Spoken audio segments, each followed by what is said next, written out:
Hi guys, my name is Gino Webster and I'm a co-founder of Tahirah Digital Agency, and my role within the organization is CTO or product designer. It just means that I'm in charge of technology and design.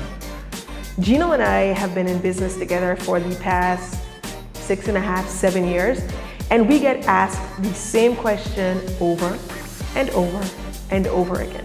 What is it like being in business with each other? What we sought to do today was evaluate not just whether or not you should go into business with your partner, your lover, your spouse, your girlfriend or boyfriend. 7 questions you should ask yourself before selecting a business partner. Let's get started.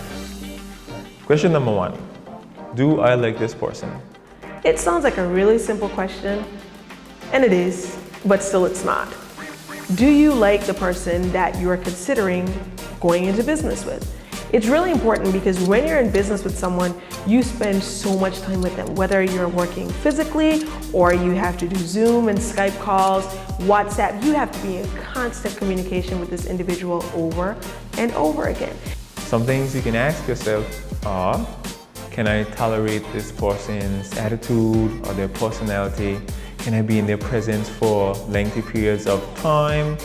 How do they make me feel when I'm around them? How do I make them feel when they're around me? Does their energy match my energy? Like, are we in sync? Like, is this vibes, or does, like, I spend a couple minutes and then after a while I get kind of annoyed, like, well, I don't really like it, you know?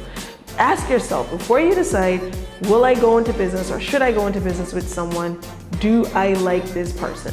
Just ask that question. And if you have to think about it, chances are you shouldn't go into business with them.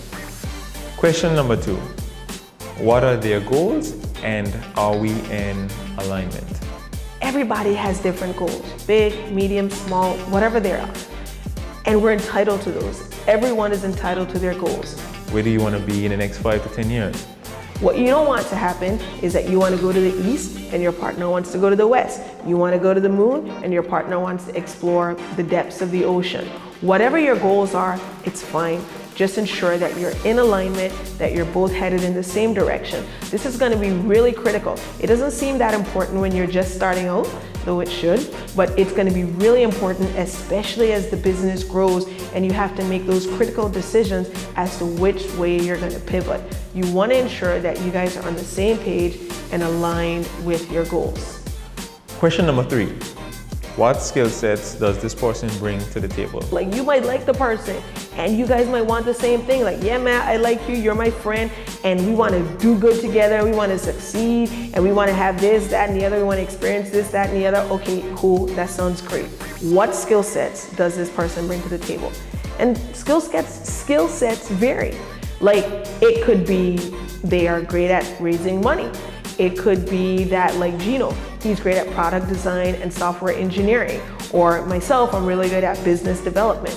What are the skill sets that your partner is going to bring to the table and how do they complement yours? That's something that I don't have to do, right? I can just focus on, churning out the assets and ensuring that we create the products that you all love. Question number 4. Discipline and work ethic. This is my favorite of all the points that we're going to cover here today. Really big important for anybody that is an entrepreneur and thinking about bringing on a partner. Your partner could hit all the previous checks. You could like them, your goals could be aligned, they could even have skills. But if it is this person does not have the work ethic or the discipline to follow through, you're going to have a problem. You won't be able to sustain in business. Can I rely on this person? Can I count on this person to do what they have to do? Because business is hard and it requires a lot of commitment.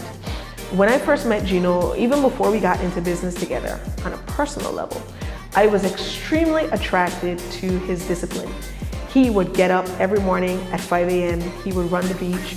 He would swim to Siliki, which is an island in Angola right off the coast of, or right off the shore of Island Harbor, swim back and forth to Siliki, run the beach, work out, a really strict regimented diet, and I was extremely attracted to that.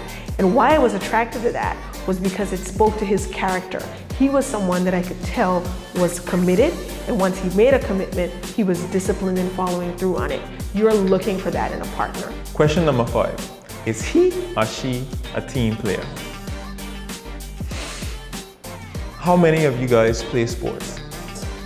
Basketball, football, cricket, Xbox, love it. Anything that is a team sport, I'm in love with it. And I love being a part of a team, growing with a team, winning with a team, losing and coming back and overcoming with a team.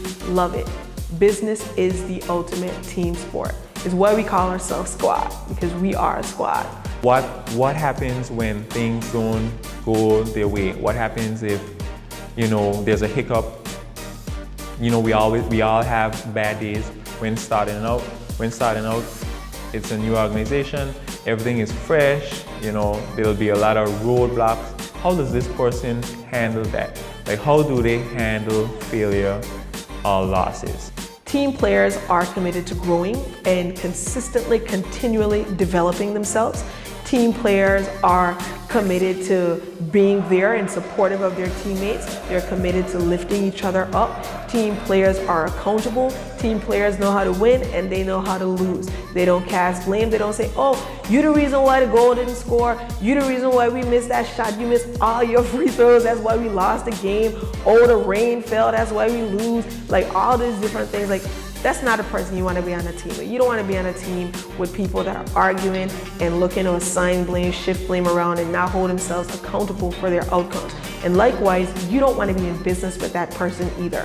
Before you select a business partner, ask yourself, is this person a team player? And one of the best ways to do that is take them out on the court to play some sports. Pull them into a video game and play some games. Just see how they respond. Like, what happens when they lose? Y'all are on a team together. What happens when you make a mistake? You're prone to make mistakes in business. Things are prone to go wrong. You're prone to encounter challenges and failures and all these different things. How does that individual respond to that? What do they say? What do they do? How do they act? How do they support you? Really important, guys. And make sure you're a team player too. If you're not, then you shouldn't be looking for a partner. Question number 6. How well can you separate business from personal? I'm gonna get to you on this one. When we started out, this was a big challenge. I'm not gonna lie to you, all right? If we had, even if it was a little argument, like I don't know about Tahirah, but I could not focus. We're supposed to be doing work and I'm just like, God, like you're just there and you're just like nothing happened, like you don't got me this mad, like that kind of way. On my walk, like I'd just be there, sitting there, steaming, like, just replaying the argument or the disagreement in my head, and that is not good. Especially if you're just starting out, you have more important things that you need to allot your time to. All right. So what's key here is being able to separate the two.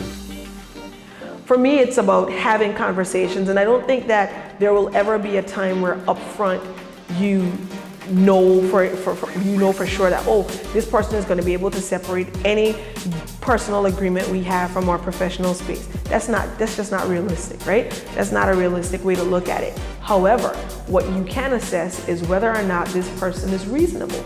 How do they argue? How do they disagree? Are they accountable? Are they willing to come back and say, yo, I was wrong.